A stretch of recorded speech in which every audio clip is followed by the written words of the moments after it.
Hi friends, I hope कि आप सब इस साल का इस सेकंड लास्ट वीकेंड काफ़ी मज़े से स्पेंड कर रहे होंगे।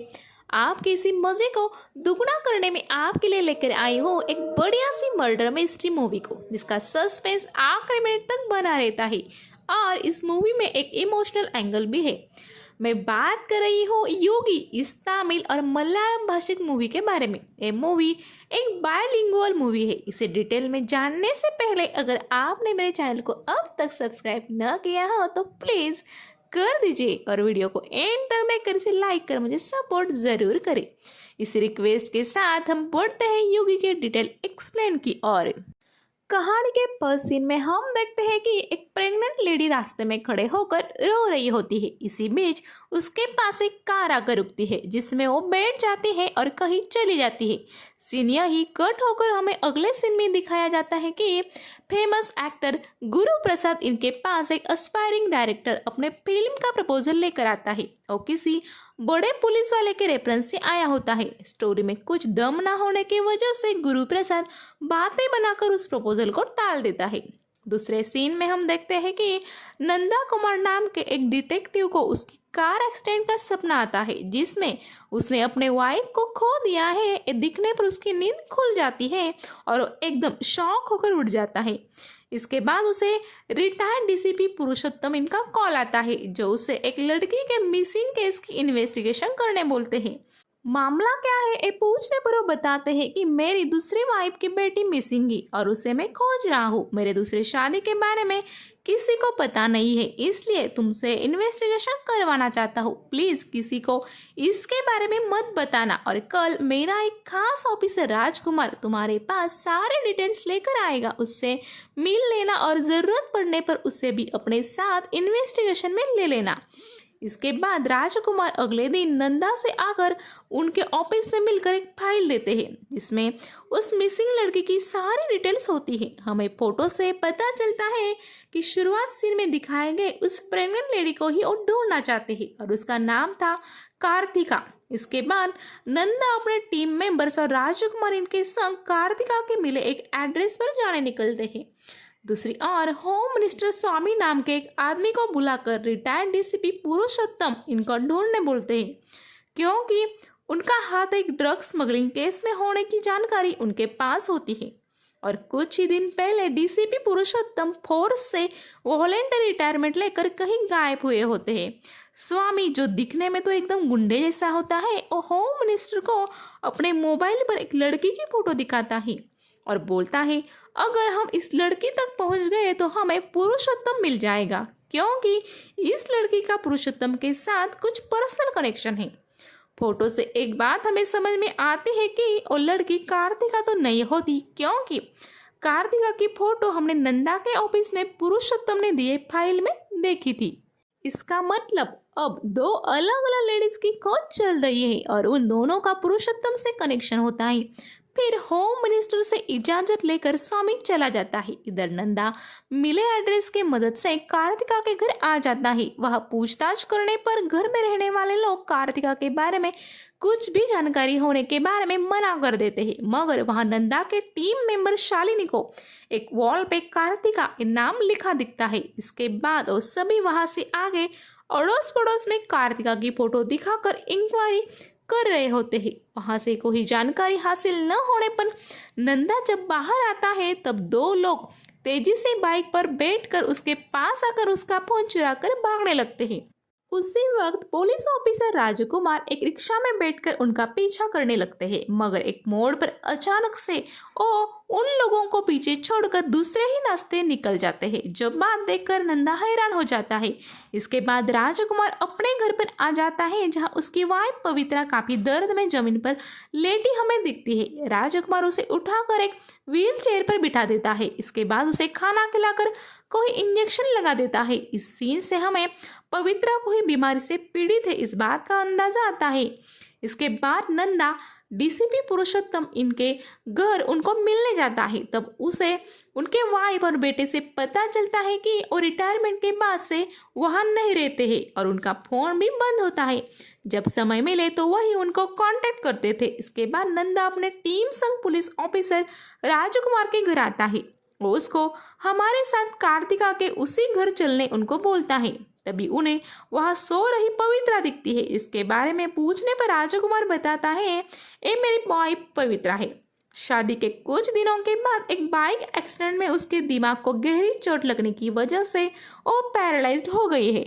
उसका ध्यान मैं ही रखता हूँ। काम से जब बाहर होता हूँ तब इन कैमरास के द्वारा उसे देख रहा होता हूँ।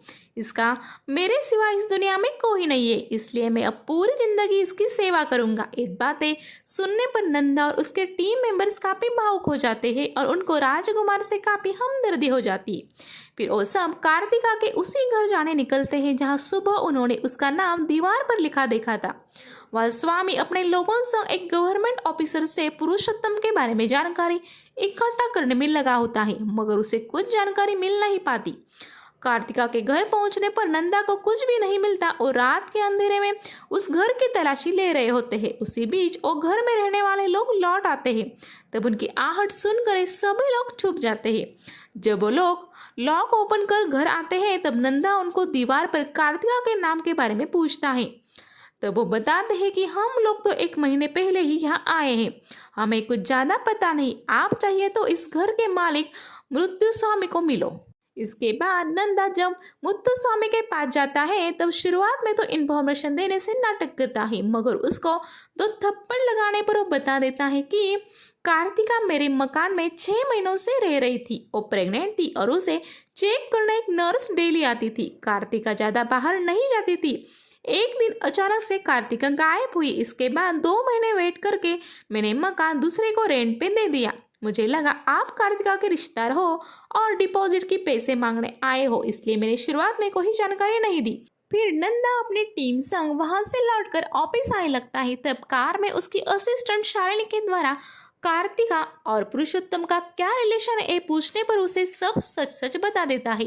उधर स्वामी अपने आदमियों संग पुरुषोत्तम के एक कलीग के घर जाकर उससे अच्छे से पूछताछ करता है। इसके बाद वो आदमी बताता है कि पुरुषोत्तम का काफी सालों से स्टेला नाम के एक औरत संग चक्कर था। उसको उस औरत से एक बेटी भी थी। कुछ साल पहले ही स्टेला तो गुजर गई, मगर उसको बेटी यही आनंद नगर में रहती है और पुरुषोत्तम उसे मिलने और पैसे देने आता रहता है। स्वामी जब आनंद नगर जाकर इंक्वायरी करता है तब उसे उस एड्रेस पर कोई नहीं दिखता। अड़ोस पड़ोस में पूछताछ करने पर स्टेला तो मर गई है, मगर उसकी बेटी कई दिनों से वहाँ नहीं दिखी। ये बात यहाँ पता चलती है। उधर नंदा की टीम कार्तिका को खोजने के लिए सब हॉस्पिटल जाने का प्लान बनाते हैं। वहां जाते वक्त राजकुमार अपने मोबाइल पर कुछ देखता है।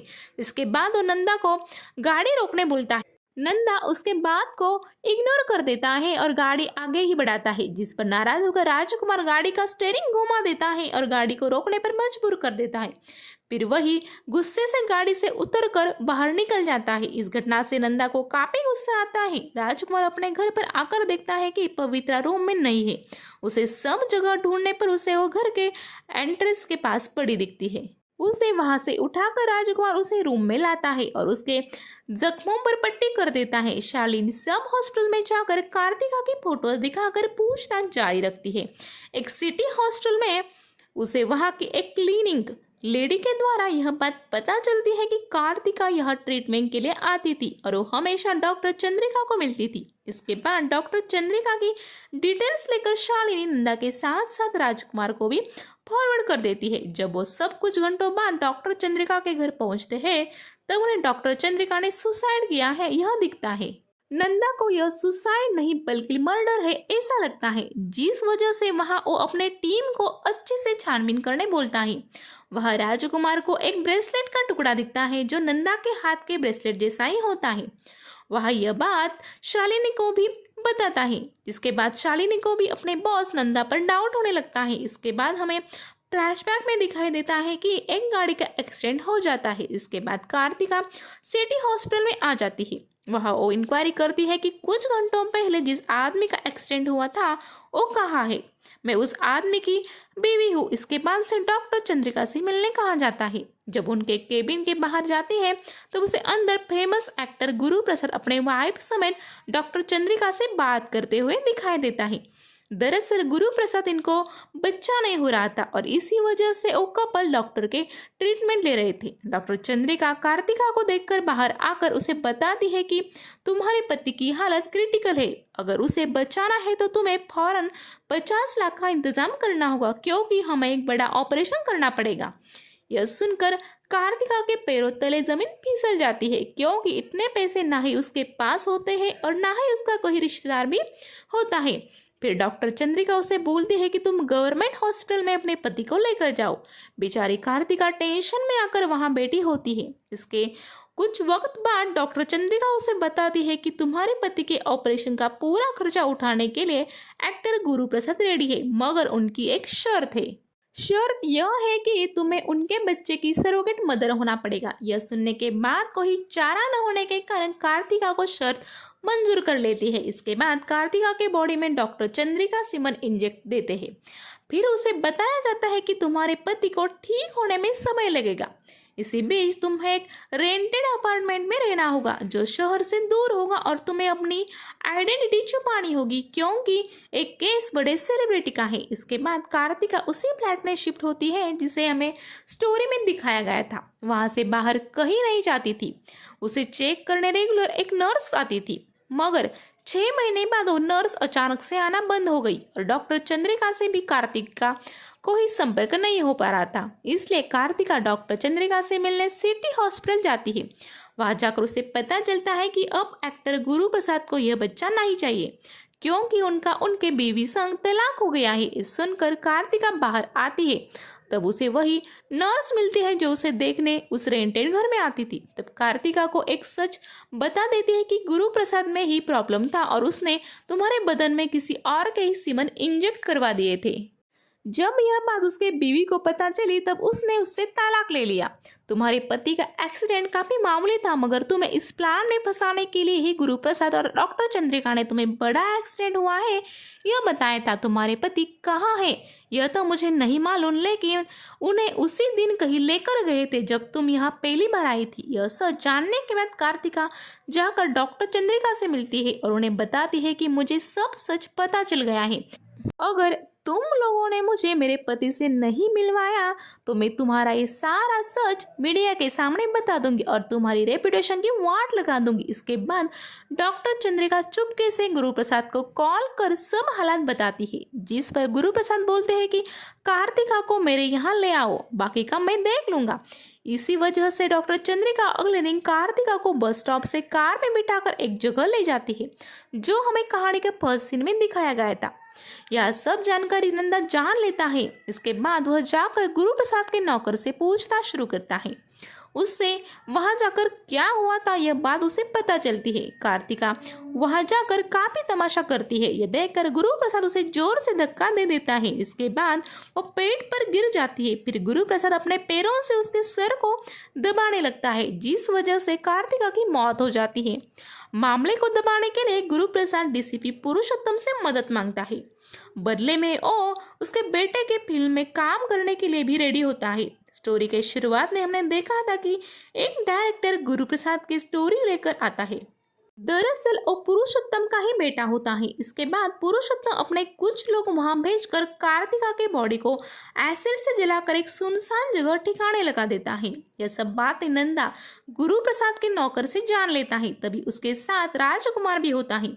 अगले दिन नंदा न्यूज में यह देखता है कि गुरु प्रसाद की किसी ने कल रात ही गोली मारकर हत्या कर दी है। यह पता चलने के बाद जब नंदा वह जाता है तब उसे दिखता है कि पुलिस ने वहां पर डीसीपी पुरुषोत्तम को पकड़ा है। ये सब देखकर नंदा हैरान हो जाता है। जब वो पुरुषोत्तम के पास जाता है तो वो उसे बताते हैं कि मुझे कल राजकुमार ने कॉल कर यहाँ बुलाया था। उसके बाद नंदा राजकुमार के घर चला जाता है। वहां जाकर उसे कोई नहीं दिखाई देता। वहां कुछ दवाइयाँ पड़ी होती है जो इंसान को बेहोश करने के काम में आती थी। इसके बाद एक मिरर के पीछे उसे कुछ आवाज सुनाई देती है। उस मिरर को हटाने के बाद उसे वहां एक आदमी बंधा हुआ हालत में दिखता है। उससे पूछताछ करने पर वो अपने आपको ऑफिसर राजकुमार बताता है। फिर हमें फ्लैशबैक में पूरी स्टोरी पता चलती है। जो आदमी नंदा के साथ राजकुमार बनकर घूम रहा था दरअसल वो कार्तिका का पति कार्तिक होता है। उस दिन जब उसका मामूली सा एक्सीडेंट हुआ था तब उसे सिटी हॉस्पिटल से ट्रीटमेंट के बाद एक मेंटल हेल्थ सेंटर ट्रांसफर किया जाता है, जहां उसे खूब टॉर्चर किया जाता है। कार्तिक समझ जाता है कि उसे यहाँ लाने की कोई साजिश जरूर है। एक दिन वहां से भाग निकलने में वो कामयाब हो जाता है। जब वो पुलिस में जाकर अपनी बीवी की मिसिंग होने की कंप्लेंट लिखता है तब उसे वहां से कोई रिस्पॉन्स नहीं मिलता, बल्कि एक दिन उसे एक पुलिस वाला कार्तिका को कैसे पुरुषोत्तम ने ठिकाने लगाया ये बात किसी से सुन रहा है ये दिखाई देता है। उस आदमी का जब वो पीछा करने लगता है तब कार्तिक को पुलिस वाले पकड़ लेते हैं, मगर कार्तिक पुलिस को धक्का देकर वहां से भाग जाता है। इसके बाद वो पुरुषोत्तम के बारे में सब इंफॉर्मेशन इकट्ठा करता है। वो पुरुषोत्तम की दूसरी बीवी की बेटी पवित्रा को उसके घर से किडनैप कर अपने घर ले आता है ताकि उसके जरिए वो पुरुषोत्तम को पकड़ सके। इसके बाद जब वो पवित्रा के घर जाता है तब वहाँ के पड़ोसी आदमी से उसे पता चलता है कि पुरुषोत्तम ने पवित्रा को ढूंढने के लिए अपने खास ऑफिसर राजकुमार को डिटेक्टिव नंदा के साथ काम पर लगाया है। इसके बाद कार्तिक ऑफिसर राजकुमार को अगवा कर लेता है और खुद जाकर डिटेक्टिव नंदा के टीम में बतौर राजकुमार शामिल होता है। वह जानबूझकर अपनी वाइफ कार्तिका के सब डिटेल्स की फाइल और नंदा पुरुषोत्तम के लड़की के रूप में दिखाता है ताकि उसे सब जानकारी पता चले। इसके बाद वो उनसे जुड़कर जिससे जैसे राज जानता गया वैसे वैसे उसने पहले तो डॉक्टर चंद्रिका को ठिकाने लगाया और बाद में एक्टर गुरु प्रसाद को, फिर पुरुषोत्तम को कॉल कर बुला लेता है और पुरुषोत्तम भी वहां दिखने पर पुलिस उन्हें दबोच लेती है, क्योंकि गुरु प्रसाद के मर्डर में जो गन इस्तेमाल हुई थी वो पुरुषोत्तम के नाम पर ही रजिस्टर थी और उसे कार्तिक ने पवित्रा के घर से चुराया होता है। ऊपर से स्वामी जो एक सीबीआई ऑफिसर होता है वो भी पुरुषोत्तम को इसलिए खोज रहा होता है क्योंकि ड्रग डीलिंग में डीसीपी पुरुषोत्तम इन्वॉल्व होने के पक्के सबूत उनके पास भी होते हैं। गई रात स्वामी को एक जानकारी मिलती है जिसके बाद वो एक कार के डिक्की में से पुरुषोत्तम के बेटी पवित्रा को छुड़ा लेता है। इसके बाद उन्हें पुरुषोत्तम आज रात एक्टर गुरु प्रसाद के घर उसका खून करने आएगा ये भी मैसेज मिलता है, जिसके बाद वो भी वहां पहुंच जाते हैं। इसके बाद एंडिंग सीन में हम देखते हैं कि नंदा कार्तिक के नंबर को ट्रेस करके उसका पीछा करते करते एक जगह आकर उसे देख तो लेता है, मगर उसे पकड़ने के बजाय वो वहीं से पीछे लौट जाता है। फिर हम एंडिंग सीन में देखते हैं कि कार्तिक उसी मेंटल सेंटर में एंटर कर रहा होता है जहां से वो भागा था। अब उसका इस दुनिया में कोई नहीं था और यहाँ जीकर भी वो क्या करता क्योंकि उसने अपना बदला ले लिया था। इसी सीन के साथ एक कहानी यही खत्म हो जाती है। स्टोरी तो काफ़ी बढ़िया है, सस्पेंस एंड तक बना रहता है। तो आपको ये मेरा एक्सप्लेनेशन कैसा लगा ये मुझे कमेंट करके ज़रूर बताइए। आप सभी खुश रहे और हंसते रहे इसी दुआ के साथ मैं आपसे लेती हूँ विदा। Good bye.